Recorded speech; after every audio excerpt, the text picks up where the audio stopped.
Izenburua, hementxe bertan badaukazue, neofascismo, migraciones forzadas y alternativas.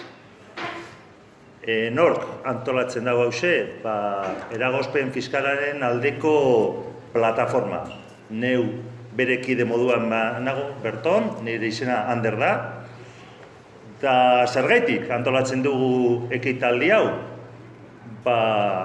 Eragozpen fiskalaren aldeko kanpaina orain 10 egun hasi zan, gerra ontziaren aurrean, igual batzuk entzunda daukazue, edo ikusitza daukazue, Getxoko portuan izan gendun gerra ontzi bat. Hantxe bertan, hasi gendun aurtengo eragozpen fiskalaren kanpaina.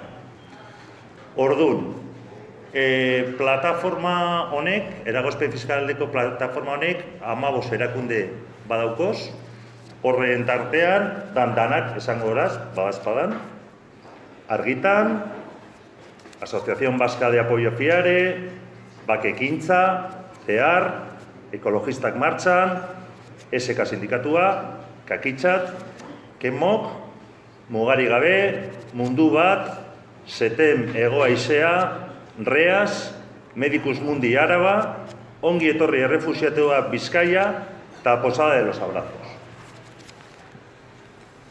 Orduan, gaurko asmoa da, hitzaldi honekin, alkarrizketa bat egitea.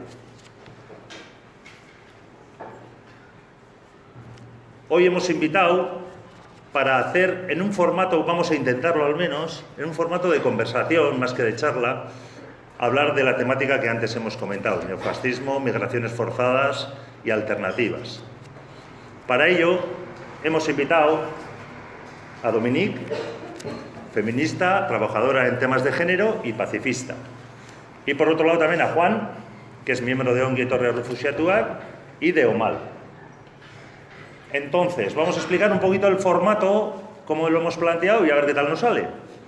Son 4 bloques. El primero es de media hora, vamos a hablar de neofascismo, empezando con Juan, aunque a través de preguntas iremos intercalando los temas y hablando de ello de una forma, intentaremos dialogada más que de gusto parlante.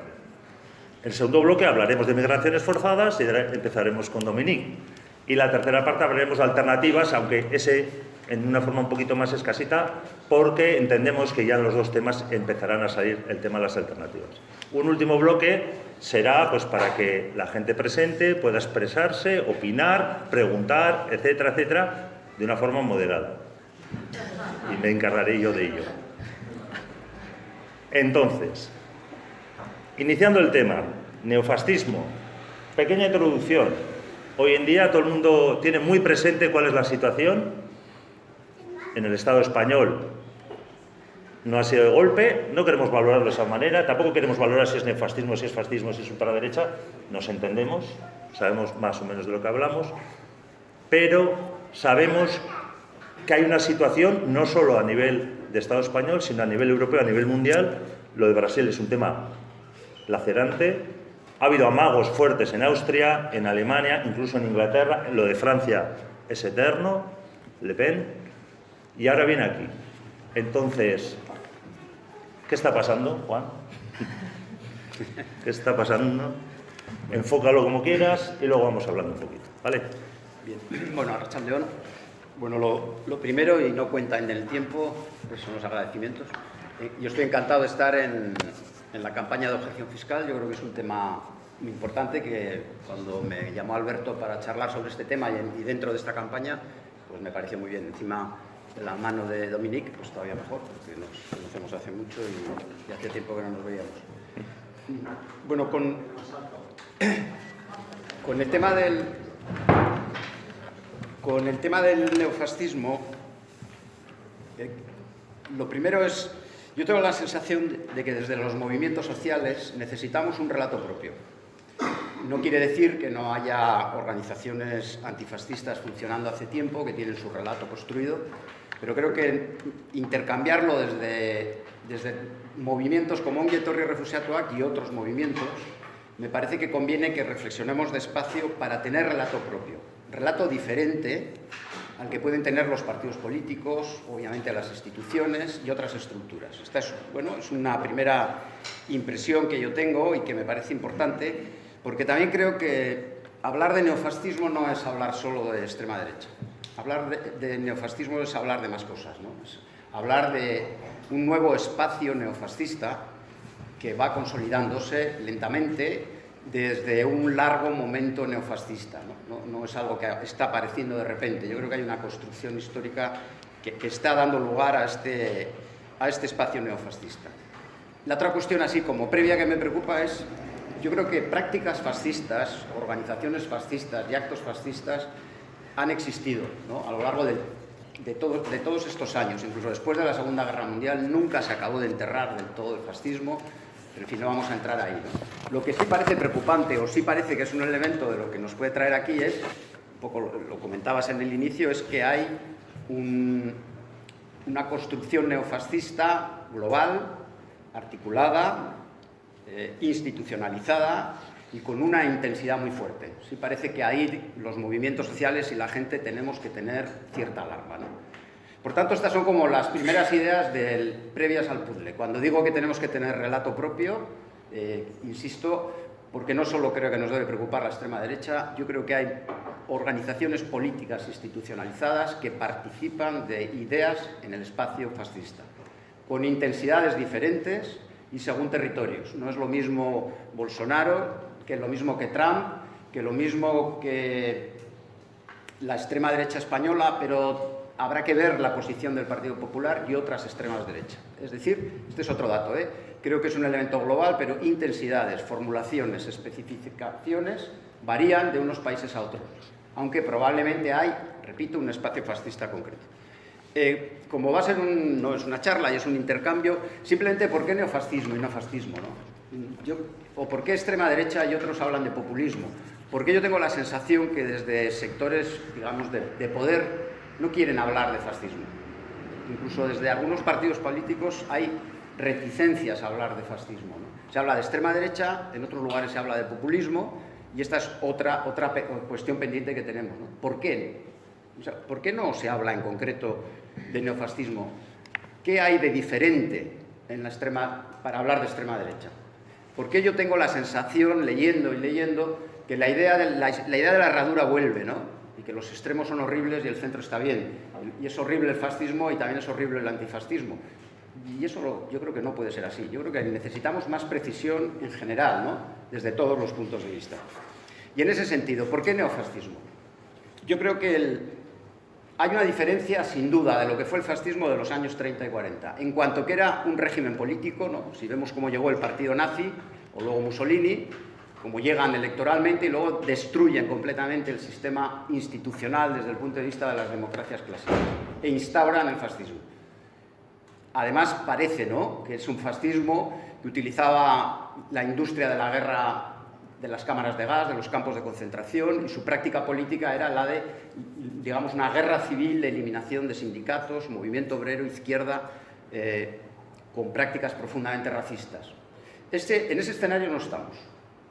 Yo creo que en ese escenario no estamos. Ahora bien, yo creo, y siguiendo a Boaventura de Sousa, yo creo que sí estamos en la construcción de algo al que tenemos que ponerle nombre y está muy conectado con una crisis civilizatoria que padecemos. Luego podremos entrar a fondo. Esa crisis civilizatoria hace que se esté construyendo un espacio distinto. Da la sensación de que ese espacio neofascista puede convivir con elecciones, con régimen democrático y con un Estado de Derecho completamente o muy, esto es una discusión, vaciado de contenido. En estos momentos el vaciamiento de las instituciones clásicas del Estado democrático va en declive, tanto en los ámbitos globales como en las concepciones de los parlamentos, de los poderes judiciales, de la separación de poderes, y por tanto este espacio en el que yo creo que se está construyendo puede convivir con el Estado de Derecho. Este es un cambio importante, no necesita, por lo tanto puede convivir con elecciones. Los elementos y los ejes centrales de este espacio está apuntalado sobre unos ejes muy fuertes, y esos ejes yo creo que son difícilmente modificables en contiendas electorales en estos momentos. Otra cosa son los hilos que unen los ejes, que varían las intensidades y que luego concretaremos, y que ahí sí puede haber modificaciones. Por último, para terminar esta primera intervención, hay un peligro de que llamemos a todo neofascismo. Ese es un peligro obvio y tenemos que precisar. Pero el otro peligro también existe. Que no llamemos al neofascismo, y si recordamos a Camus, yo me he leído La peste, ¿no? La peste está ahí, la peste está adormecida, la peste nunca la eliminas y la peste está volviendo a saltar. Y por lo tanto, los dos peligros son fuertes. No nombrar, ¿no? Porque interesa la historia del eje de la herradura y volver a la falsedad de que los centros es lo que marca las relaciones sociales y no los extremos. Y, como digo, la otra es que sea un cajón que quepa de todo. Sin embargo, sí parece que entre la industria de la guerra, de las cámaras de gas, del exterminio y de la guerra civil como práctica política y los autoritarismos extremos que las democracias formales establecidas están llevando adelante, parece que se está construyendo algo distinto. No es casual que haya pueblos encarcelados. No es casual que el pueblo palestino, el pueblo kurdo, el pueblo turco. No es casual no sé, que Guantánamo, ¿no?, sea un lugar donde se ha torturado, se ha eliminado, se ha matado, y estos podrían ser expresiones autoritarias de un régimen democrático. Lo mismo que en otro ángulo estarían los procesados de Alsasua o lo que a mí me parece Cataluña. La discusión es, estos son autoritarismos de un proceso democrático.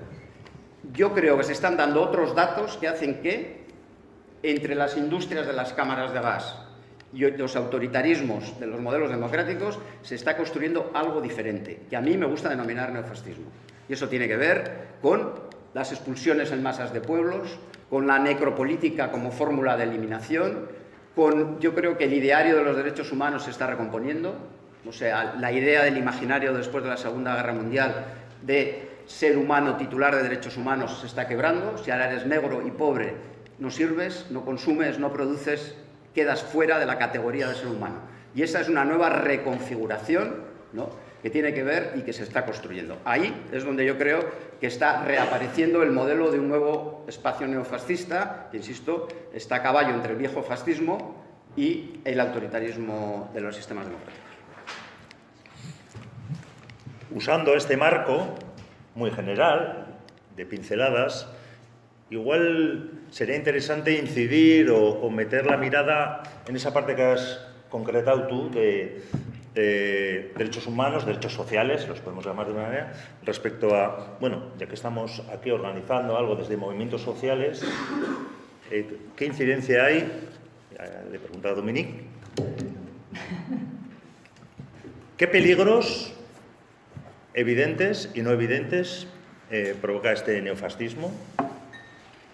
Si lo quieres matizar, lo puedes matizar, evidentemente. Y en terrenos muy concretos, en terrenos sobre todo de derechos, de equidad de género, de violencia machista, etcétera, que es una de las cosas o de las cuestiones que más está aflorando de forma, digamos, sangrante respecto a los movimientos sociales y ese pulso que hay de repente se mete un factor nuevo en la política, y no hablo de la política a nivel de partidos políticos, sino de la política, y a nivel ideológico esa incidencia y qué peligros hay y qué peligros que tal vez no vemos o puedes ver tú o para intentar, ¿qué te parece? Bueno, voy a empezar por una queja fuera de tiempo. Yo quería un sillón como un sofá y en plan Risto Mejide, es que ya por una vez que me invitáis a esas cosas, ¿no? Pero bueno. Tomamos nota y dentro de 5 años que te volveremos a invitar por decir esto, hasta dentro de 5 años no vuelves. Mi momento de gloria, entonces pues ya tendrás tu sofá pequeño vale. de Sky y... Bien, vale, pues me parece bien. No, o sea, yo, por supuesto, de acuerdísimo con Juan.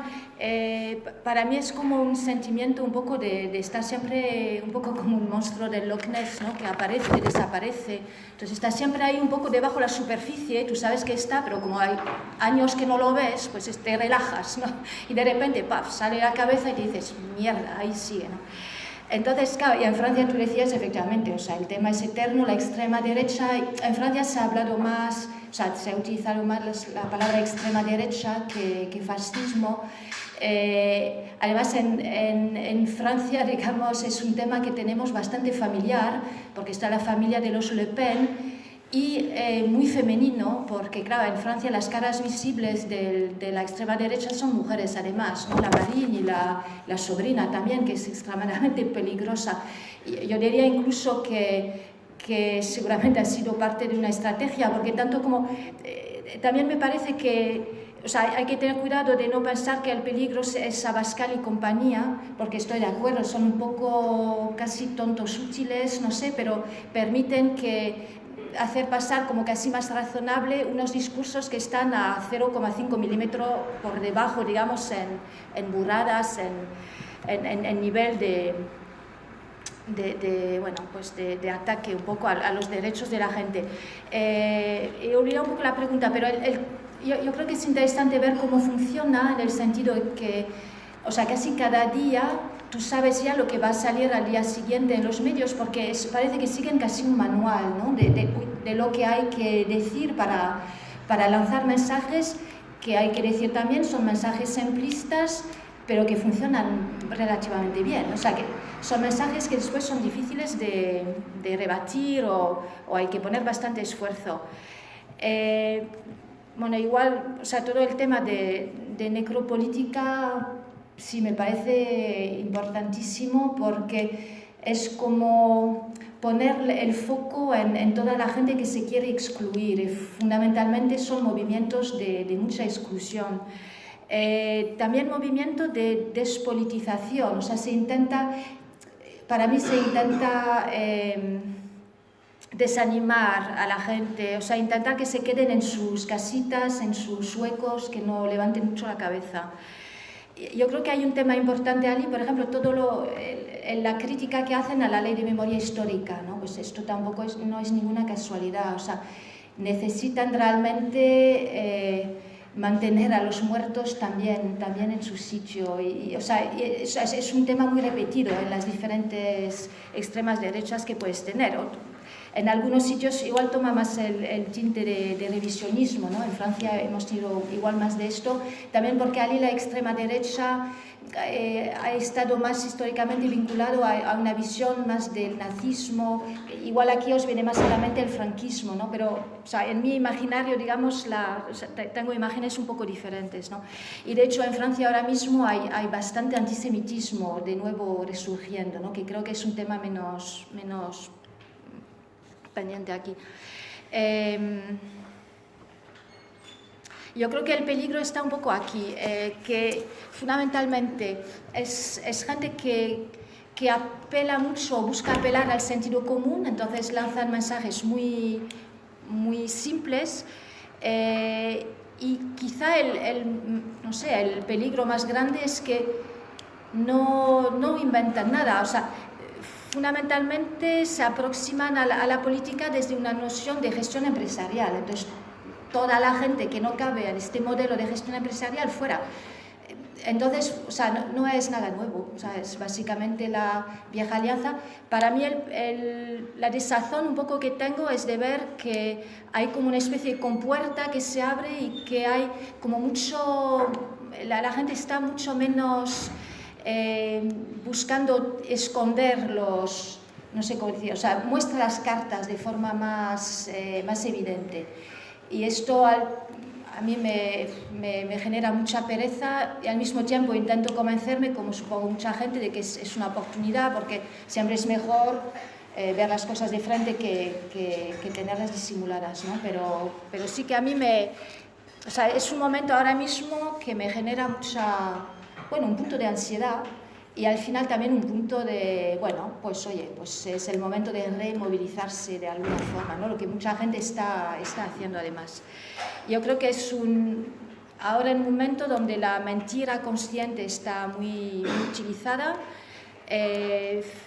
Un ejemplo súper reciente que salió anteayer, el bulo sobre la financiación de Podemos, por ejemplo, que no fue tanto hace unos años, ¿no? Todo parecía que Chávez había financiado todo esto, y ahora se ve que era, o sea, todo, por supuesto, un montaje enorme, y bueno, al final dices, mentir siempre queda algo, o sea que la mentira sale muy rentable. Entonces para mí es una desazón un poco, ¿no? Y por la parte que me toca, claro, todo el tema de remilitarización de las mentes, o sea, ahí están a tope. O sea, que si permiso de llevar armas, o sea, es absolutamente surrealista, permisos de llevar armas, o sea, siguen todos los viejos métodos que además importan de forma bastante poco adaptada casi de Estados Unidos, y hay un esfuerzo muy grande ahí de remilitarización. Bueno, se está comentando, que no es algo nuevo, que es de toda la vida. Y una idea que has comentado, Juan, y es que parte de la consecuencia, o algo parecido, luego me lo matizas, es que hay un vaciamiento por parte del Estado de las instituciones democráticas. Eso puede sonar a hay que reforzarlas para parar a la extrema derecha, o como movimientos sociales, como sociedad civil, ¿qué herramientas, qué se puede hacer ante esto? Porque sí que va a haber movimientos de reforzamiento de ese Estado de Derecho democrático eterno y va a usar el neofascismo para reforzarse y que ningún tipo de disidencia tampoco entre en esa jugada. Entonces, ¿dónde nos colocamos? Esta es para ti, Juan, ¿eh? Lo primero es en diagnosticar bien, ¿no? Porque si no podemos incurrir rápidamente incluso en alianzas y en decisiones difíciles. Fíjate, a mí me ha gustado, yo le leía a Bertolt Brecht y decía, ¿para qué sirve combatir al fascismo si no atacas al capitalismo? Y yo añadiría, y al patriarcado. Y claro, esto nos coloca en una reflexión más pausada, ¿no? Yo tengo la sensación de que el espacio fascista está penetrando como una tela de araña, ¿no? Que lo va cazando todo. Las telas de araña, si nos fijamos, siempre se apuntalan en una serie de vértices concretos y luego tiran hilos. En los puntos concretos son los puntos que yo creo que tenemos los movimientos que identificar bien, porque son puntos sobre los que participa muchísima de los partidos institucionales, no solo la extrema derecha. Y los puntos tienen que ver con, y no hay aquí tiempo, ¿no?, pero con un modelo económico capitalista tremendamente cruel, que destierra el tema de los ecosistemas, que se aprovecha de un fascismo territorial de otros pueblos y de otras latitudes en una clave profundamente colonial, de la mano de un fascismo financiero que no produce nada, no reparte nada y que violentamente acumula y se hace con el poder. Yo creo que este es uno de los grandes puntales, ¿no? El análisis de un sistema económico que es tremendamente cruel, que destroza el ecosistema y que o pensamos desde los movimientos sociales, y esto lo dejo para las alternativas, que hablar de crecimiento, a mí no me parece que se pueda hablar de crecimiento económico. O cambiamos el chip y hablamos de actividad económica redistributiva, o si no, estamos apuntalando uno de las claves de la tela de araña de las que la mayoría de los partidos institucionales participan y que yo creo que están sustentadas, ¿eh? Lo dice Yayo Herrera sobre fascismo territorial, lo dice Sousa sobre fascismo financiero, pero también podemos hablar sobre un patriarcado tremendamente agresivo que coloca a muchas de las mujeres en los márgenes de la titularidad de derechos. Y hay una violencia brutal que no es ajena al mecanismo del capitalismo. El patriarcado y el capitalismo tienen una alianza profunda. Otro de los puntales de la tela de araña es el que hace referencia, por ejemplo, a la necropolítica, ¿no? Hemos hablado mucho, luego podremos hablar, es que la necropolítica es quien no consume, quien no produce, no sirve. La necropolítica son crímenes internacionales con un silencio preocupante en el seno del Mediterráneo, pero también en Estados Unidos, donde podemos empezar a decir, ¿no?, casos concretos, pero casos concretos que nos deberíamos incorporar a la metodología del dolor, o sea, deberíamos incorporar lo que está ocurriendo, no hablar solo de cifras de gente asesinada, sino de lo que implica la destrucción de un montón de vidas. Yo creo que eso es un pase cualitativo. Y si a esto añadimos que muchos pueblos son expulsados de sus tierras por las prácticas de las transnacionales, son pueblos expulsados de sus tierras a la nada. Esto es un pase que no solo tiene que ver con autoritarismo, se está reconstruyendo algo en ese elemento puntal, ¿no? Y también yo creo que otro de los puntos, habría más, ¿no?, de los puntos de la tela de araña es el punto del vaciamiento de las instituciones democráticas, claro. Pero ¿por qué no hablamos de lo que le ocurrió a Grecia, al pueblo griego?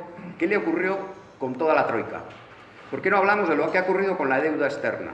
de los arbitrajes en comercio y inversiones que están destruyendo países. Hoy mismo sale la sentencia de Canadá contra Chevron y es una barbaridad antidemocrática de ruptura de la descomposición del territorio jurídico. De los acuerdos de comercio, ¿qué hacen con los parlamentos? ¿Qué está ocurriendo con el sistema jurídico? Con la separación de poderes. Esto no es un bagaje que estoy diciendo cosas por decir. Esto es algo que se está reconstruyendo y que permite, a mi parecer, que los espacios fascistas convivan con un pseudo-estado institucional democrático.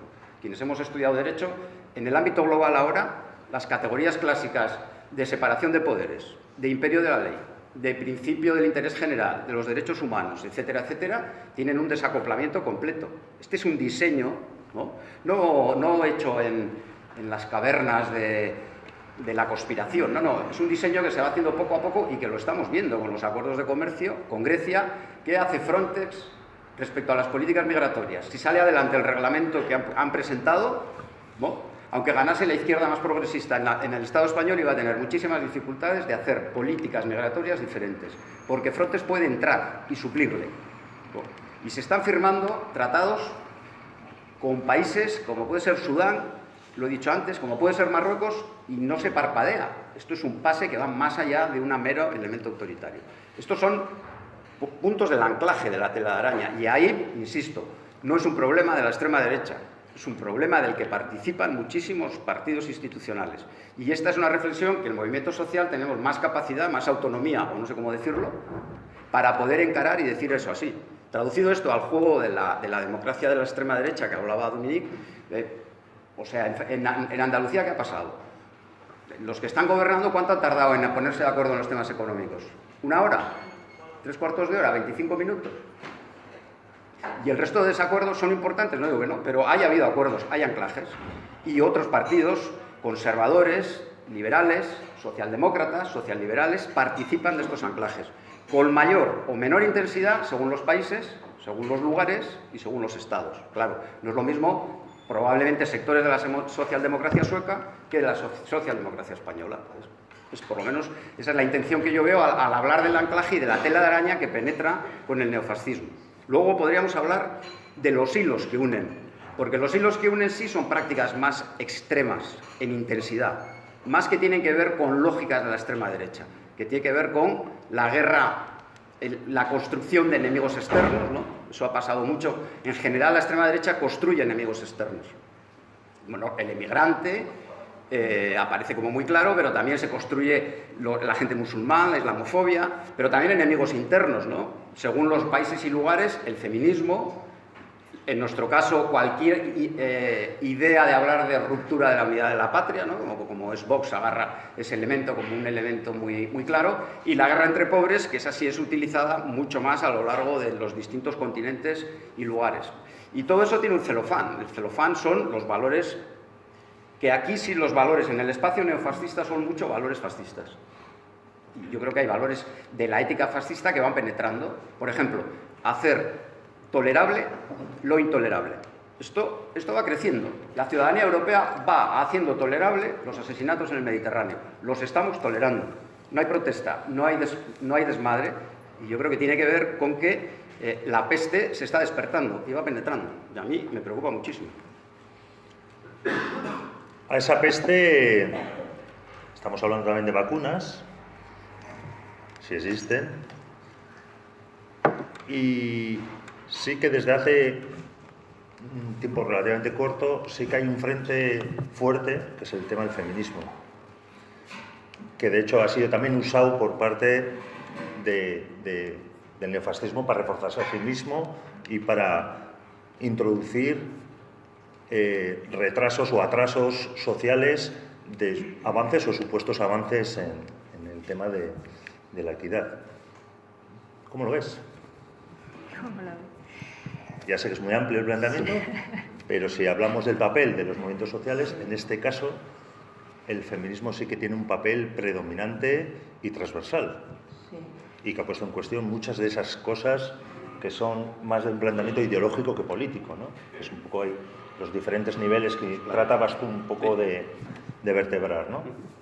Y no vamos a tener tanto tiempo como lo que has pedido, porque nos quedan como 7 minutos para este bloque y luego si te cuelas, vale.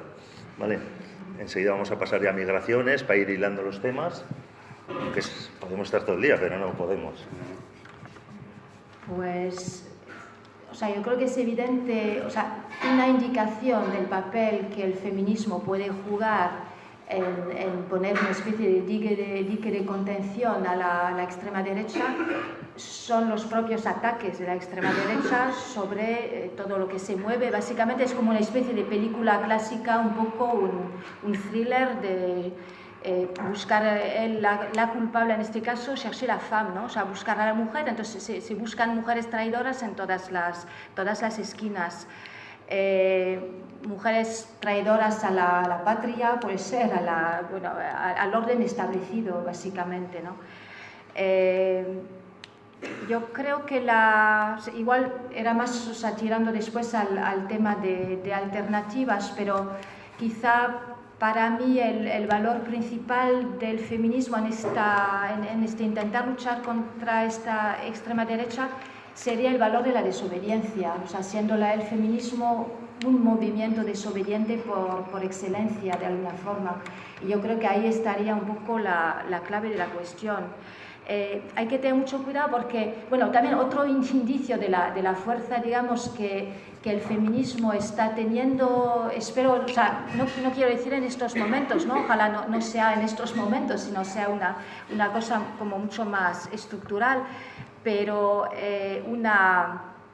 un indicio también es que no, por una parte, o sea, echan piedras encima de todas las conquistas feministas de los últimos tiempos, incluso conquistas que pensábamos que estaban ya resueltas, digamos, desde hacía algún tiempo, conquistas que ni siquiera la derecha relativamente rancia quería tocar mucho porque veían que ya no tenía rédito electoral, como el tema del aborto, por ejemplo, ¿no? Que hay, incluso dentro del propio PP hay bastante reticencias a volver a tocar este tema porque parece que realmente ahí les puede explotar, un poco ir de las manos.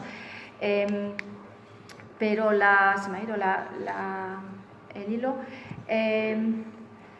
Yo creo que sí, una indicación de la propia fuerza del feminismo son los ataques. Y perdona, es que se me ha ido ahí, es que me miro a Juan y ya se me va. No, pero tenía algo que decir,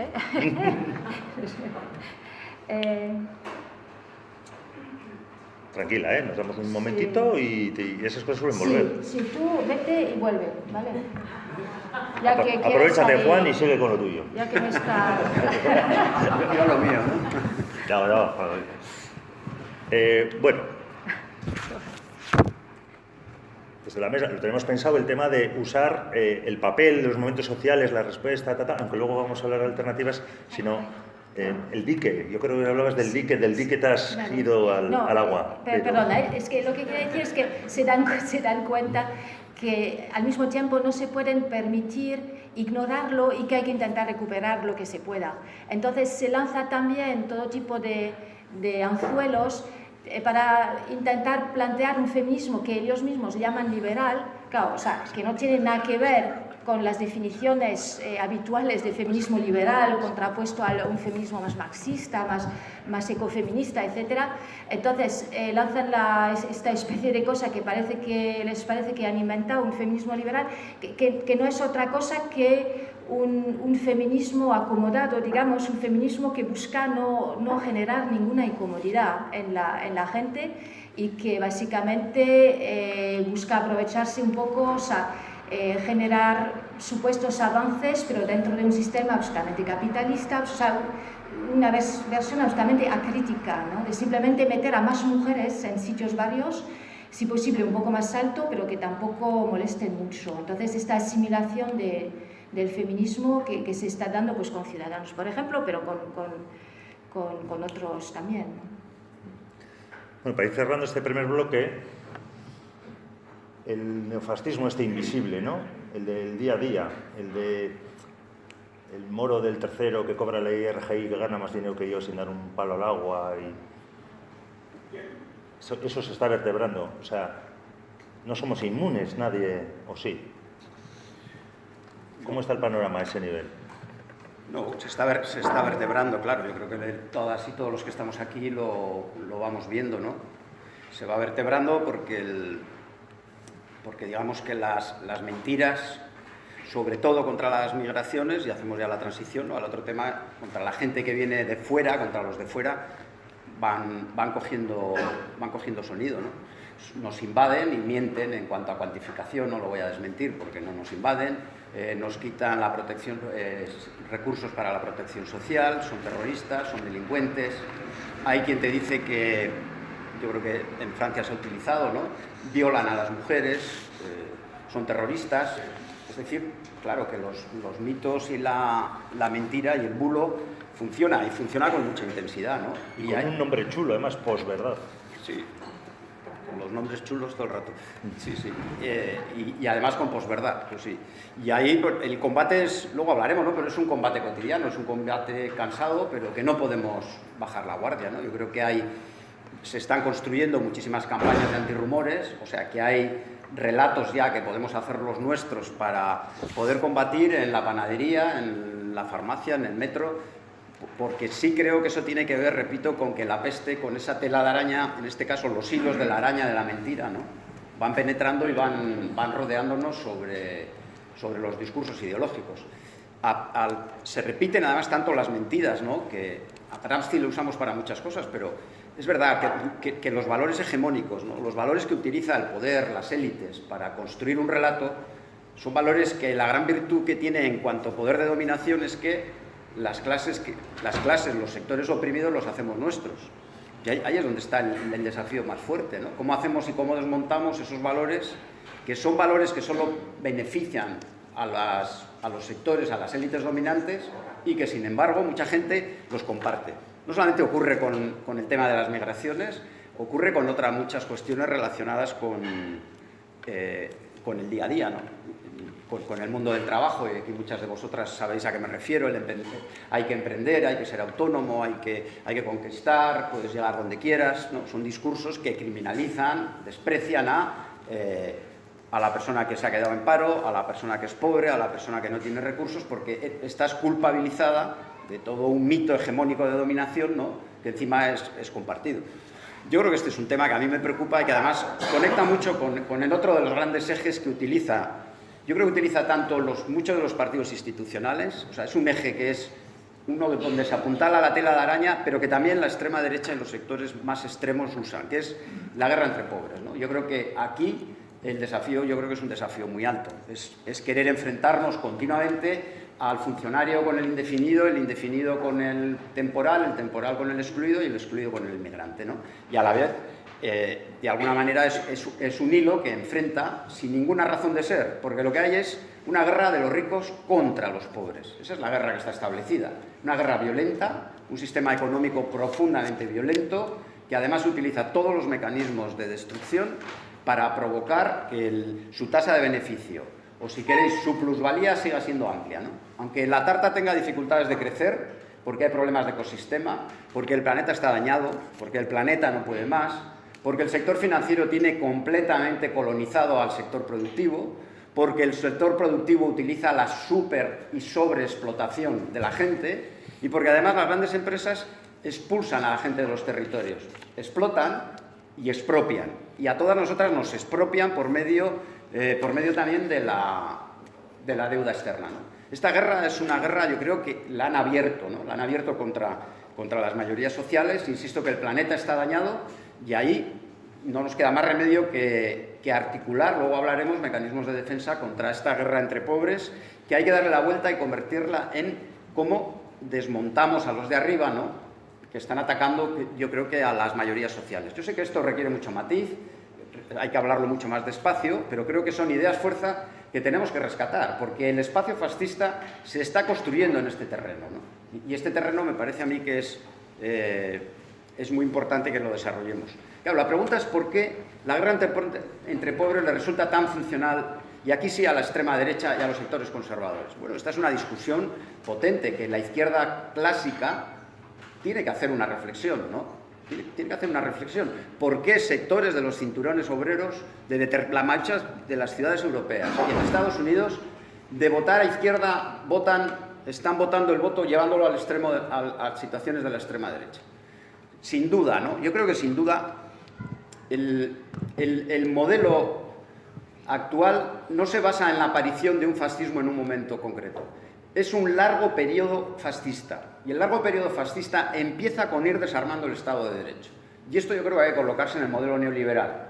Cuando el modelo neoliberal va atacando al Estado de Derecho y va acumulando, colocando valores en el centro de las relaciones sociales que son interés privado, lucro incesante, todo se puede comprar y vender, no hay límites a la propiedad privada y se convierten en valores hegemónicos intocables.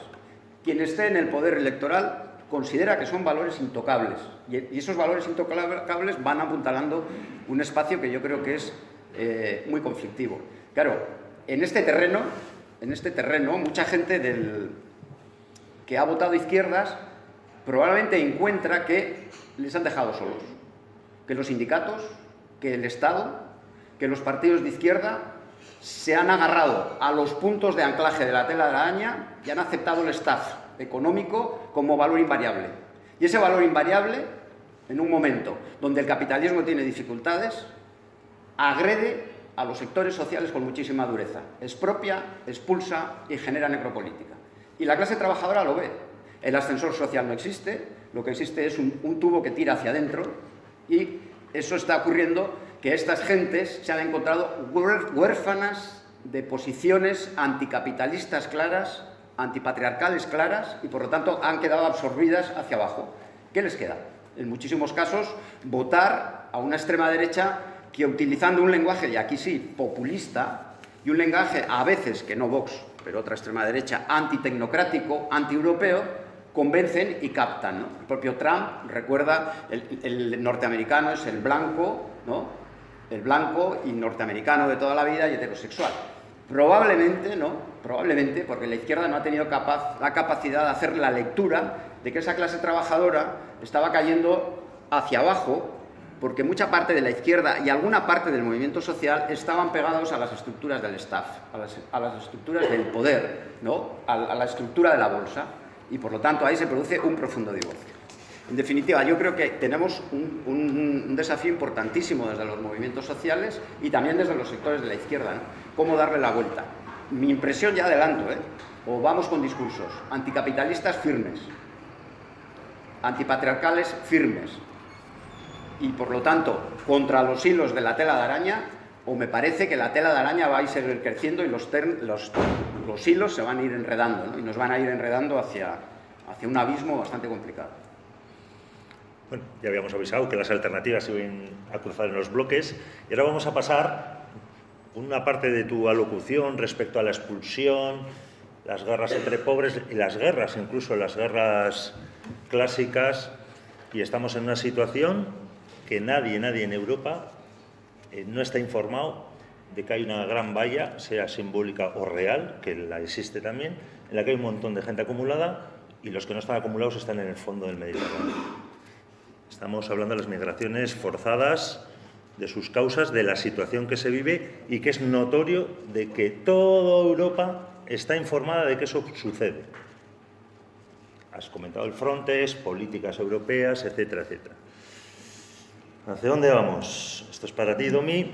Migraciones forzadas, las causas, se han mentado ya algunas de ellas. Podemos hacer una pequeña introducción de este terrible panorama y luego desarrollaremos más en lo que nos corresponde aquí. Porque esa guerra, que es fuera también, es uno de nuestros sublemas, es la guerra empieza aquí. Y intentaremos aterrizar también lo que nos toca aquí a los vascos y las vascas.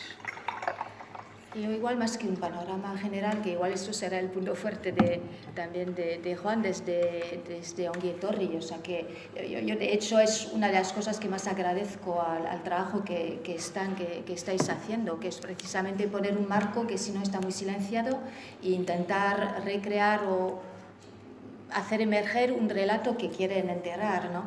Yo simplemente igual para lanzar era más como unas reflexiones, no sé si conexas, pero de todo el tema, la propia terminología de la crisis migratoria me llama mucho la atención porque últimamente, o sea, en los últimos años, yo creo que hay 3 crisis que se han declarado, y habrá más, pero esas 3 las tengo presentes, y que para mí, o sea, en cuanto surge la palabra crisis, yo me digo, cuidadín, o sea, aquí nos quieren esconder algo.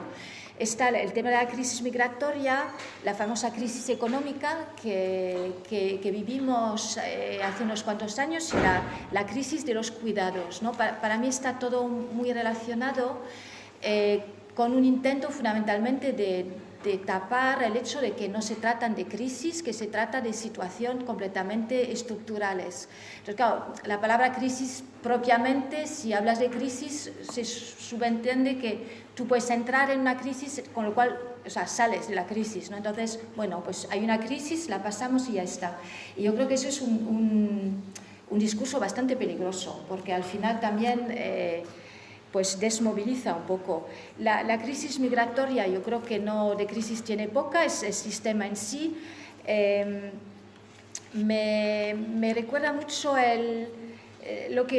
algo que llamamos también, por ejemplo, está muy vinculado a las cadenas globales de los cuidados, en el sentido en que la crisis migratoria, yo creo que la tenemos, lo comentábamos antes en una entrevista afuera, la tenemos delante, la tenemos en nuestras casas, casi literalmente, porque pues muchas mujeres en particular estamos básicamente obligadas a contratar a otras mujeres migradas en unas condiciones que muchas veces no son las que quisiéramos, o a veces aún teniendo dinero la gente al final acaba explotando a esas mujeres. Entonces, para mí está muy vinculado el uso que se hace de las migraciones, como lo que comentábamos, creo antes, un uso muy utilitarista, ¿no? Al final, las migraciones sirven y mucho. O sea, nos quejamos de ellas, pero en el fondo nos aprovechamos muchísimo de ellas. Entonces, yo creo que es importante cuando se trabaja esos temas de hacer esas vinculaciones entre, por ejemplo, el tema de los cuidados y el tema migratorio.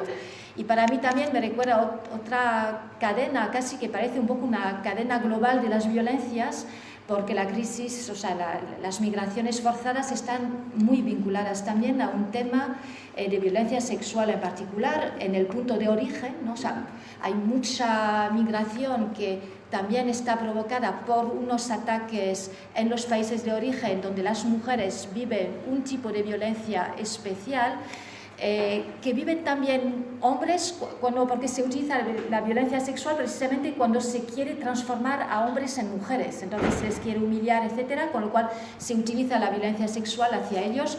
Y cuando decimos uso de la violencia sexual, también hacia otros tipos de cuerpos con identidades que no se quieren significar necesariamente como hombres o mujeres, ¿no? Entonces, los ataques a las comunidades LGTBI son tremendas también en muchos sitios. Entonces hay una violencia en el punto de partida, y después es también muy, para mí, desgarrador, o sea, oír y escuchar toda la violencia que se da en todo el camino también que hacen muchas de esas mujeres, caminos largos. O sea, yo veía el otro día mapas de dónde, o sea, de dónde viene la gente que acaba saltando el muro, y es impresionante, o sea, ver los kilómetros que puede llegar a hacer la gente. Y para mí, o sea, donde quizá más empatía de alguna forma suelo sentir es pensando concretamente en esas mujeres, que igual es injusto, ¿no? Los tíos sufren las migraciones de forma también muy dura, pero para mí el alma y la empatía un poco radical que pueda sentir pasa por ver la situación que ellas están viviendo. Entonces hay toda esa violencia en todo el camino del trayecto mismo, con incluso, o sea, en los puntos intermedios, ¿no? Por ejemplo, las mujeres que salen de Siria, por ejemplo, que acaban en el Líbano, en campos, hay todo tipo de violencia de nuevo, una violencia sexual por supervivencia, o sea, simplemente por obtener comida, también un aumento muy fuerte, por ejemplo, de matrimonios de niñas, o sea, muy jóvenes, como casi herramienta de protección, ¿no? Pues que se les casa y así por lo menos no habrá 40 que les violan. O sea, hay muchos mecanismos así de utilizar la propia violencia sexual para combatir la otra forma de violencia sexual. O sea, que esto para mí es muy duro, pero después, claro, están en el punto de llegada y la cadena sigue, porque nosotras en el trabajo diario que podemos hacer nos ha tocado el tema de cuidados, trabajarlo un poco en el País Vasco, de intentar investigar un poco lo que pasa, Y ahí nos hemos encontrado con, por ejemplo, trabajadoras sociales en Guipúzcoa que nos contaban que algunos días habían tenido que sacar literalmente así, o sea, manu militari, digamos, a internas en algún caserío por aquí y por allá, que eran mujeres absolutamente aisladas y que sufrían un tema de acoso sexual, o sea, absolutamente bestial, en una situación donde no pueden luchar contra ello, ¿no? Entonces, igual, para mí el tema de inmigración, donde yo creo que hay un peligro a veces, es que hay muchos temas, hay muchos problemas en el mundo, y el tema de la migración también es un problema que puede llegar a generar mucha empatía, pero una empatía a veces más intelectual, ¿no? O sea, dices, pobres inmigrantes, o sea, pero para mí hay una de las alternativas, una de las necesidades que tenemos para generar alternativas es llegar a sentir una empatía mucho más radical. O sea, está bien decir, hay los pobres, lo que pasa es que si te quedas sin mover no sirve de mucho. Entonces, para mí el salto un poco que habría que hacer es, frente a situaciones como esas cadenas de violencias, esas situaciones tremendas, es generar una empatía que realmente nos fuerce la acción. Y es, por ejemplo, una de las cosas que agradezco mucho al movimiento de Ongi Etorri, que yo creo que realmente ahí ha sido es un ejemplo claro donde la gente ha pasado de una empatía más abstracta, voy a decir, a una empatía absolutamente activa. Y esto es una condición sine qua non para que podamos mover las cosas. Y yo creo que con el 8 de mayo, de hecho, los últimos 2 8 de mayo, el impacto que han tenido para mí está muy vinculado a esto. Yo creo que se han tocado fibras que quizá anteriormente no se llegaban a tocar tanto, y quizá también haya que agradecer algo, no sé si se puede decir agradecer, pero puede ser una especie de pequeña oportunidad, que los renovados ataques de la extrema derecha sobre muchas mujeres, ¿no? O sea, muchas mujeres han abortado, y no solamente mujeres de la izquierda, precisamente. O sea, la gente ha visto, joder, esto me puede tocar a mí muy fácilmente, entonces ya te impide quedarte en una no sé, un papel más de observador, porque dices, o sea, ya no es que soy excluida, es que no estoy todavía excluida, pero cuidado, me puede tocar muy rápidamente. Entonces ahí yo creo que desde el feminismo también se está generando un movimiento donde se están revitalizando, quizá más que creando. Yo creo que existían, pero de forma un poco más fragmentaria. Se está como, no sé si sería una tela de araña, pero se están uniendo partes de un puzzle quizá que antes teníamos un pelín más desagregado. Entonces esto, por lo menos para mí, es una consecuencia o sea, que hay que aprovechar, o sea, básicamente. No, o sea, no digo que ese puzzle se arma únicamente por culpa, digamos, de la extrema derecha, pero que puede acelerar quizá un poco el movimiento que estaba a veces un poco difuso. Entonces, no sé, te paso esto y a ver si hay más, Bueno, más que comentar. puede ser, o se puede intentar profundizar en esa empatía radical que dices tú, profundizando en las causas de esas migraciones forzadas, ¿no? Entender, darle un carácter también intelectual y político a lo que está pasando. Y ahí sí que entra el tema del neofascismo evolutivo, creo que has dicho algo así, o querías decirlo, y global. Ese neofascismo que no es de golpe, que no es puntual, que no es a través, sino que se está dando a través de que tiene su propia evolución, con aspectos diferentes dentro del mundo, y que está usando el racismo, señas de identidad muy propias del neofascismo, el racismo, bueno, la necropolítica, etcétera, en una situación de guerras concretas, claramente, Siria, Yemen, etcétera, y que provoca esas migraciones forzadas. Esas causas, hilado a todo lo anterior, danos una mirada sobre eso. Las causas, o sea, se entrelazan, ¿no? Yo creo que son complejas, o sea, requeriría hablar de cada una de ellas. Pero yo creo que el primer acercamiento es un poco desde la lógica institucional, ¿no? La idea clásica de que el desplazamiento forzado está acompañado de la persecución, eso sigue en pie, es la persecución por motivos ideológicos, escapan de dictaduras, de represión de derechos humanos. Poco a poco se ha ido incorporando, ¿no?, los ataques digamos, a la persecución de las mujeres por el hecho de ser mujeres o de la gente LGTBI, que poco a poco se han ido incorporando. Aparece como uno de los elementos indiscutibles. Ahí también habría que colocar la gente que escapa directamente de conflictos militares y que escapa de la guerra. Pero hay otro bloque de causas, ¿no?, que tiene que ver con la palabra frente a persecución. Introduciríamos la palabra huida. Hay mucha gente que huye básicamente de la miseria, de condiciones económicas intolerables, que huye de tierras muertas, de zonas inundadas, lo que se llama el desplazamiento por causas ecológicas, que va a ir cogiendo cada vez más peso. No es la gente que más se desplaza internacionalmente, porque es la gente que queda muy, muy afectada y hace desplazamientos internos, pero de alguna manera la huida debe complementar a la persecución para tener una visión global de lo que ocurre con el desplazamiento forzado y evitar que los ministros de Interior o que las políticas institucionales hagan esa separación tan pornográfica y tan tremenda, ¿no?, de todavía los cadáveres flotando y decir quién huye.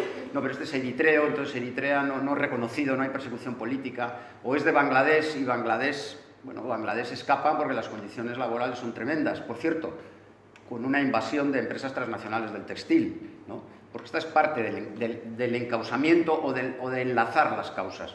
Cuando hablamos en cualquier caso, de la huida por miseria, la miseria no es como sale el sol y el sol se va. La miseria tiene causas, y en un Ongi-etorri refuxiatuak la repetimos reiteradamente, ¿no? Las causas son las prácticas de empresas transnacionales, y ahí tenemos que tomar nota, ¿no? ¿Qué ocurre con las vascas, con las catalanas, con las españolas, las europeas? ¿Qué hacen los monstruos que se llaman empresas transnacionales? ¿Quién les controla? ¿Quién les denuncia? ¿Quién les llama la atención? Pueden expoliar, robar, matar, eliminar y provocar desplazamientos, y lo único que ocurre es que los países matrices, me voy a referir al más cercano, construyen la marca España o Basque Country, ¿no? Construyen estructuras de internacionalización de empresas transnacionales absolutamente protegidas, ¿no? Esto requeriría hablar más despacio, pero también aquí muchísimos sectores de la izquierda guardan silencio. Porque en realidad el fascismo colonial, la práctica colonial expresada ahora en la modernización por la vía de la transnacional, no es denunciada con la virulencia que se exige. Y por lo tanto no hay elementos de control. Y eso provoca que mucha gente escape de muchísimos sitios. Y por tanto, aunque no estén bajo la categoría de persecución, están bajo la categoría de ataques, digamos, que les provoca muchísima pobreza y muchísima miseria. Ahí habría que meter los acuerdos de comercio y de inversiones, la instrumentalización dramática de la ayuda al desarrollo, ¿no?, que está provocando que países como Níger sean países que están inyectando dinero para que estén provocando controles migratorios. Lo decía Elena Maleno el otro día, ¿no?, que hasta colocan carteles prohibida la migración, cuando es un país que siempre ha sido, en ese sentido, ha respetado el hospedaje de la gente que transita de un lado a otro o que avanza porque quiere caminar hacia Libia, y que eso Europa lo está destrozando porque no quiere que nuestro corazón y la sensibilidad de los derechos democráticos de los europeos y las europeas se vea dañada por las muertes en el Mediterráneo, o que estemos tomando el sol en Cádiz y hay una patera con 30, ¿no?, con 40, con 50. Esto es la crudeza, y esto lo saben, y por lo tanto desplazan. Y de alguna manera también esta utilización de la ayuda al desarrollo es un elemento causal que encadena, ¿no? El encadenamiento de los desplazamientos forzados hay que verlo muy despacio, con lupa y con microscopio social. Hay que añadirlo y estudiarlo despacio, pero tenerlo muy presente. Tenerlo muy presente, porque es que si tenemos esto muy presente, esto es muy subversivo. Porque esto primero coloca al modelo contra las cuerdas. Porque ahora hay proceso de colonización actualmente actualizado, ¿no? Si vosotros cogéis los flujos económicos, no estoy hablando ya de hacer grandes datos, ¿eh? Tú agarras los flujos económicos y viene mucho más dinero del sur al norte que el que mandamos del norte al sur. O sea, eso bajo la fórmula de los bolsillos de las grandes empresas transnacionales y paraísos fiscales. Eso es colonización, Madden 1219. O sea, es colonización contemporánea, ¿no? Entonces, yo creo que las causas hay que verlas despacio y ver cómo respondemos ante esas causas. Y luego podremos hablar. ¿Cómo responde la política europea? Como dice Yayo Herrero, con fronteras.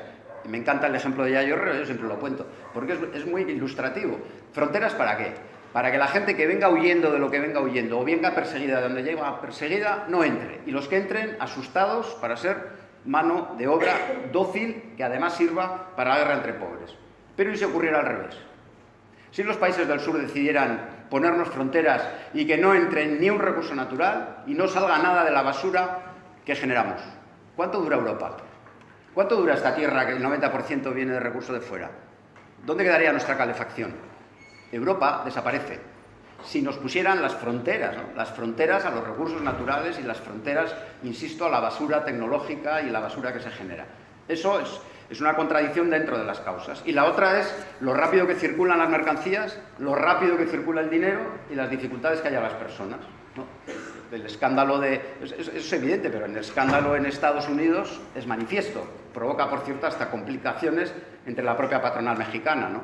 Que quiere que sigan entrando porque hay un movimiento de tránsito entre Estados Unidos y México que permite un movimiento económico importante. Por tanto, esta es la fotografía. Con esta fotografía, y por esto es tan subversivo decirlo y contarlo, y por eso, cuando se habla del tema de los desplazamientos, no se habla de las causas. Es raro que lo digáis a un político de uso, ¿no?, de la derecha, de los institucionales, hablar de las causas. Nunca van a hablar de las causas. Solo van a hablar de los efectos. Y solo van a hablar de las fronteras. ¿Por qué? Porque hablar de las causas provoca un retrato muy desagradable. Provoca mirarte a una fotografía muy contradictoria.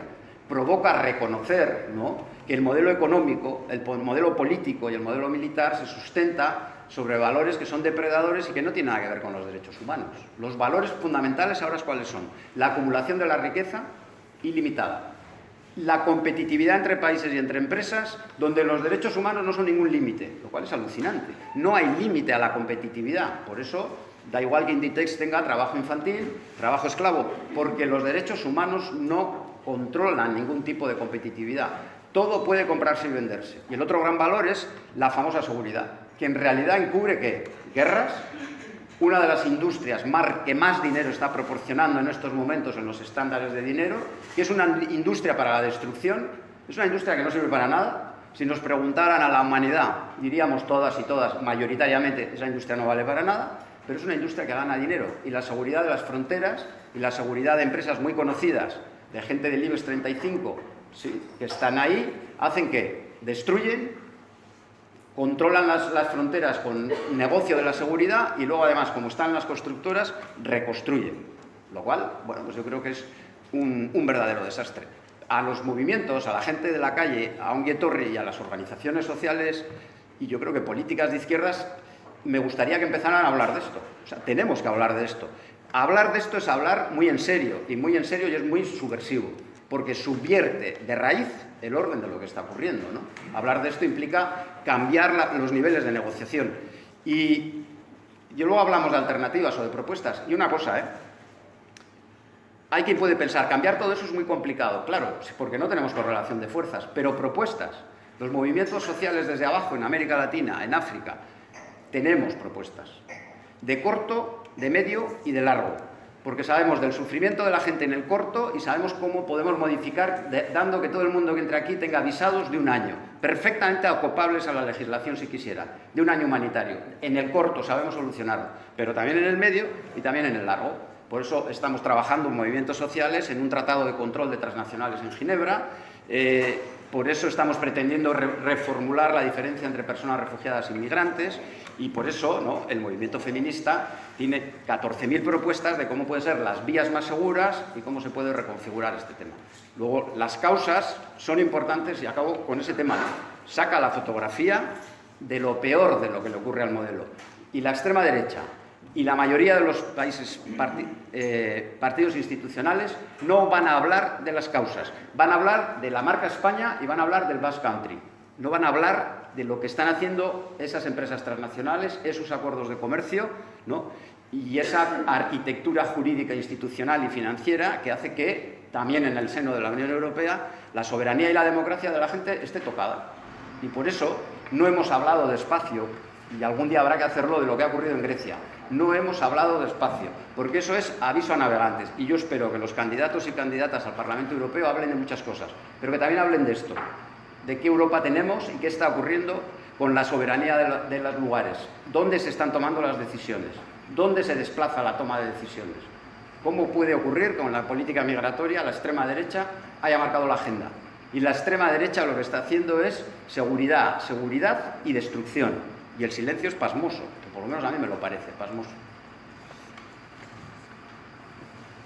Bueno, dentro de esas causas, y para finalizar, ir cerrando este bloque, una de las causas es la guerra. La guerra empieza aquí, es una de nuestras ideas bases, para a través de entender la causa de la guerra como causa mayor de las migraciones forzadas y todo lo que está pasando, ir a la raíz, tener esa empatía radical a la raíz, para poder realmente acometer esas causas y poder denunciarlas desde la sociedad civil. Para ir cerrando el tema, Dominique, esa mirada sobre la guerra empieza aquí, desde un punto de vista pacifista, feminista, porque enseguida vamos a pasar a cosas que, aunque ya han hablado, vamos a hacer un poco ordenar las ideas de las alternativas y luego ya pasaremos a la gente, que será en breve. Yo creo que todo este análisis que Juan ha puesto de manifiesto es un análisis que ya está hecho, o sea, que hay que renovar, que hay que reactualizar, pero que ya está hecho y desde el movimiento pacifista de hace muchísimos años. Yo el otro día leía un informe sobre precisamente toda la industria de la seguridad, ¿no? O sea, la inmigración, el contener la inmigración, cuánto negocio está generando, y veía la gente que hacía este informe que comentaba las mismas dificultades. Yo recuerdo los informes de Gasteiz-Coac, o sea, de hace 1000 años, y que, o sea, las mismas dificultades para obtener información sobre el mismo tipo de cosas, ¿no? Qué empresas están operando dónde, o sea, qué venden a quién, etcétera, y además ves los nombres y bueno, o sea, son exactamente los mismos, con lo cual ves claramente todo este traspaso, ¿no? que ha ido de una industria de armamentística que se busca reinventar constantemente. Entonces, hace unos cuantos años fue todo el tema también de los ejércitos humanitarios, ¿no? O sea, cuando cayó un poco el muro de Berlín, bueno, pues hubo una reorientación hacia esto, que es una cosa que se denunció desde el movimiento pacifista, y yo creo que obviamente hay una reorientación de nuevo de toda esta industria armamentística hacia la industria de la seguridad, privada, pública, semipública, etcétera, y esto es un tema que está muy trabajado. Yo creo que hay mucha gente ahí con mucha experiencia que puede ayudar a instalar este relato que comentaba, pero que es verdad que no podemos dejar de hacerlo, porque hablando con la gente te das cuenta que efectivamente mucha gente no es consciente de lo que pasa y de los intereses económicos que hay detrás. Y el tema es, la guerra empieza aquí, la inmigración empieza aquí, o sea, está muy vinculado.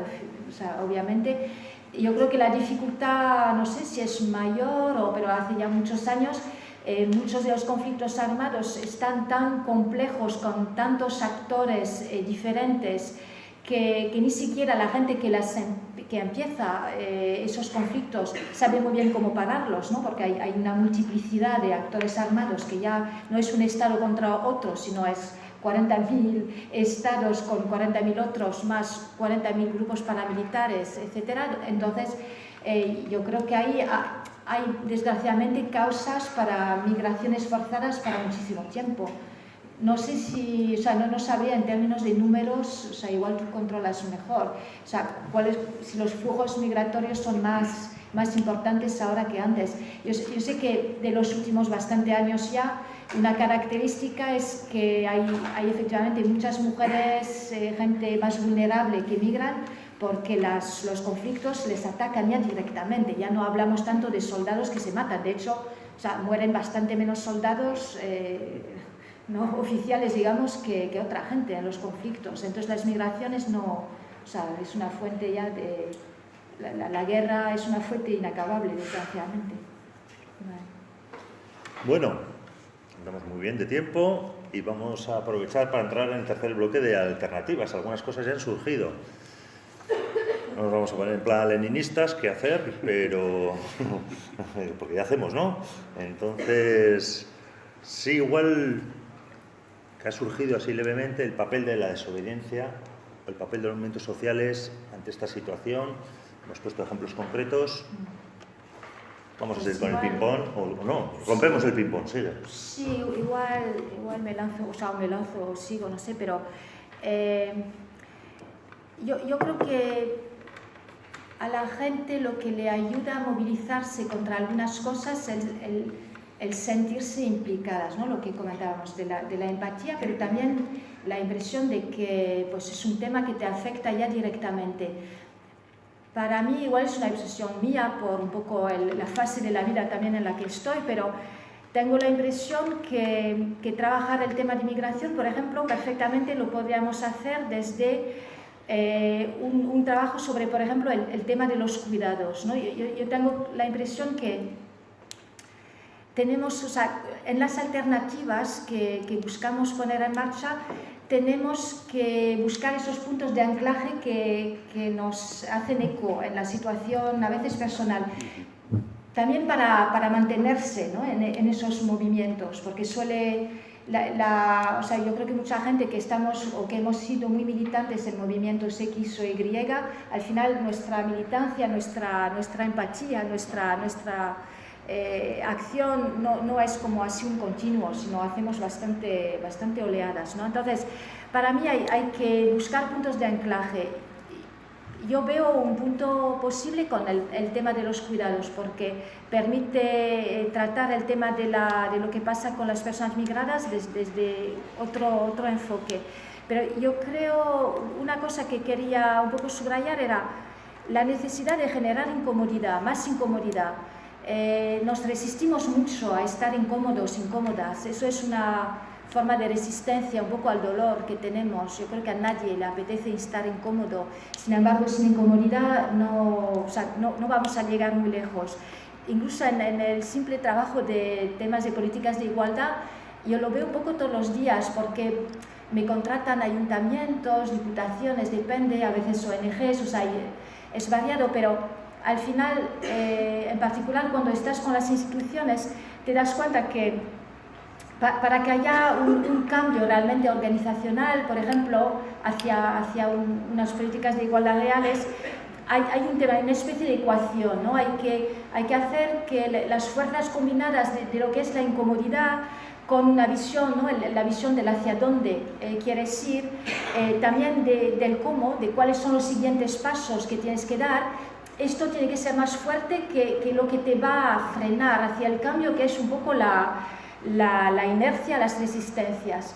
Y entonces muchas veces te das cuenta que lo que falla, claro, mucha gente en igualdad, además dice, no, si yo quisiera ya, pero dime cómo se integra la perspectiva de género, ¿no? O sea, esto lo oyes constantemente. Entonces parece que el problema es el cómo, que la gente no sabe, que quiere pero que no sabe. Y no, el problema no es este, el problema es que nadie está realmente incómoda con la situación. Y yo creo que incluso hay mucha gente en el ámbito de las políticas de igualdad. Yo creo que somos gente que nos parecemos mucho, o sea, muchas somos blancas, clase media, funcionarias o no funcionarias, autónomas más o menos precarias, pero en regla general relativamente privilegiadas, sobre todo cuando miras con quién en teoría deberías estar trabajando, con gente bastante más excluida que tú, ¿no? Entonces, este tema de la incomodidad yo creo que hay que intentar generarlo bastante más y no es fácil, o sea, nos resistimos bastante a esto. Entonces, yo creo también que otro tema, esto lo dicen mucho las ecofeministas, parte de las alternativas pasan, y por eso traía un poco a colación el tema de los cuidados, pasa por mirar de frente la vulnerabilidad que tienes tú dentro, porque esto te va a hacer ver de forma bastante más fuerte, digamos, la vulnerabilidad de los y las demás, y va a crear seguramente más empatía. Entonces hay todo un tema de ecodependencia y hay todo un tema, por supuesto, de interdependencia. Entonces yo creo que por ahí también pasa mucha de la ecuación de la solución, ¿no? Decir, bueno, no somos invulnerables, sino todo lo contrario. Hemos hablado bastante del tema empatía. Yo creo que también ahí, con el tema inmigración, hay que tener cuidado con discursos de empatía, pero un poco demasiado individualizantes, quizá, estilo la tolerancia, ¿no? O sea, porque al final ahí lo que estás diciendo es que tú eres un inmigrante bueno, entonces te acepto, te acojo en mi... No, es que da igual, o sea, que sean malos o buenos, no es un tema de individualizar. Pasa mucho en temas de igualdad también. Yo me encuentro constantemente con una dificultad de explicar el carácter más sistémico de la discriminación, y me encuentro un mogollón de veces con la gente que me dice, no, pero lo que pasa es que ella no quiere, o sea, ella quiere reducir la jornada, ella quiere, o sea, todo es individualizable, ¿no? Entonces parece que ahí no, todo es neutro, no hay ninguna manera de entrar más al tema, porque todo es una cuestión de que una persona cambie y no es la situación. Entonces, este tema un poco de cariz, un poco más de tolerancia, más casi caritativo, yo sé que es un tema que estáis trabajando mucho desde Ongi Etorri también, ¿no? de evitar que se dé esta imagen. Yo creo que hay también un mecanismo que utiliza mucho la gente que básicamente nos quiere mantener un poco quietos y quietas, y es un mecanismo de hacernos sentir constantemente que la mayor parte de la gente somos privilegiados porque no estamos tan mal como otra gente.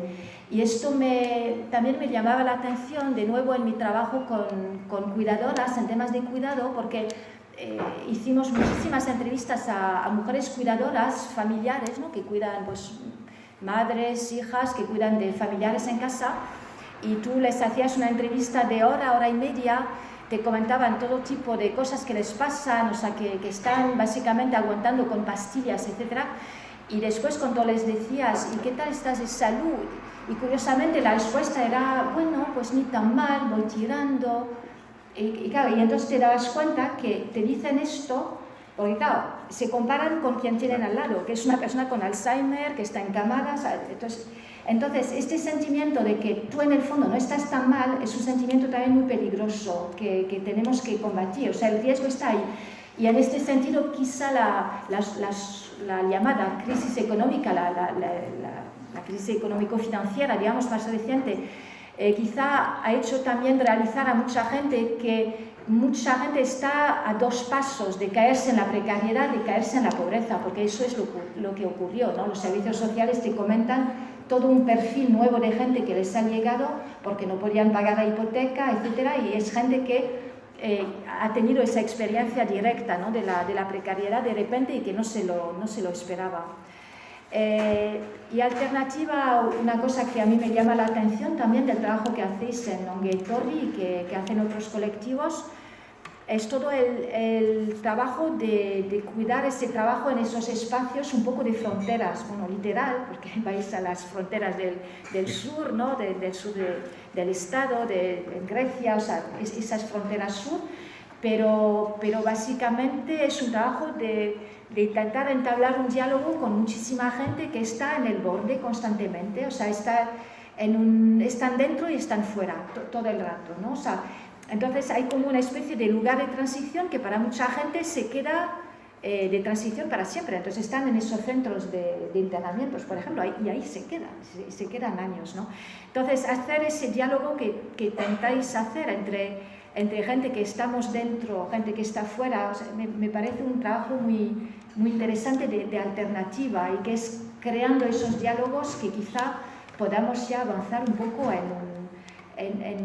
no sé, unas soluciones, o por lo menos una solidaridad real, ¿no? Que realmente nos pueda ayudar. 2 cositas más. El tema de pedagogía, que también estáis haciendo mucho.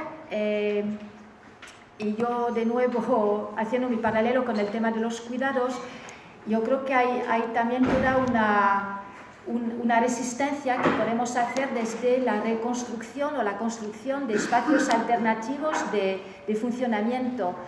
En el tema de los cuidados, por ejemplo, en particular aquí, yo que tengo una madre de 87, soy de esas personas relativamente bastante privilegiadas a nivel económico en particular, ella lo ha sido, entonces hay como un colchón, digamos, que podemos tener, pero te das cuenta de que básicamente las situaciones... El otro día estuvimos hablando de este tema con gente para el 8 de marzo en Igorre, y estaba hablando yo de lo que había podido ver en mis estudios sobre el tema del cuidado, y había 2 trabajadoras de las residencias de Vizcaya que estuvieron en huelga durante un par de años, y del otro lado había 2 trabajadoras no domesticadas, mujeres creo que de Bolivia, de un grupo que existe en Getxo, que se ha montado, y entonces de repente me veía como literalmente entre, o sea,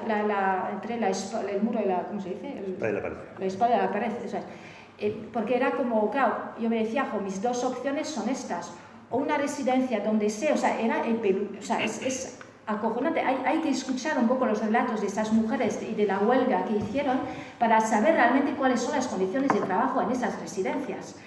Entonces, ahí yo me decía, o tengo la opción de dar un dinero a una institución donde el 80% es beneficio y solamente igual el 20-30% para las trabajadoras, o me pone en la tesitura de ser una mujer que tengo que emplear a otras mujeres, o sea, y con un sentimiento bastante terrible, ¿no? Entonces, para mí tenemos que reconstruir espacios, y sin ir necesariamente a hablar de Europa del Norte, donde, bueno, el ratio, por ejemplo, de inversión pública para los temas de cuidados es tremendo, pero pensando en incluso países como Italia, donde hay un historial, digamos, de cooperativismo social, que me hace pensar que, bueno, ahí hay alternativas que construir, porque son alternativas que pueden beneficiar a la gente que vivimos, que estamos aquí de toda la vida, pero también a esta gente que viene de fuera y que se busca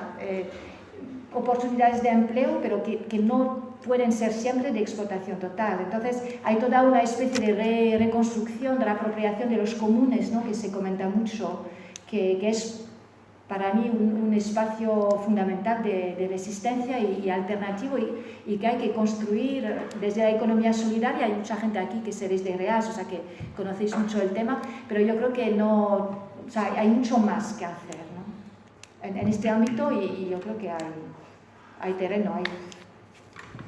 Bueno, yo coincido con muchas de las cosas que ha comentado Dominique.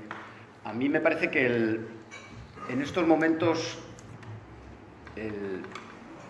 por lo menos en estos momentos de mi vida y del movimiento, de cómo creo que está el movimiento social respecto a las personas refugiadas y migrantes, aparte de las ideas clásicas, ¿no?, de resistencia, que yo creo que hay que colocarlas encima de la mesa, ¿no? La idea de estar organizada para mí es central, y la movilización me parece central, y por supuesto también la presencia, pero digamos en otro plano, ¿no?, en políticas institucionales, en representación política.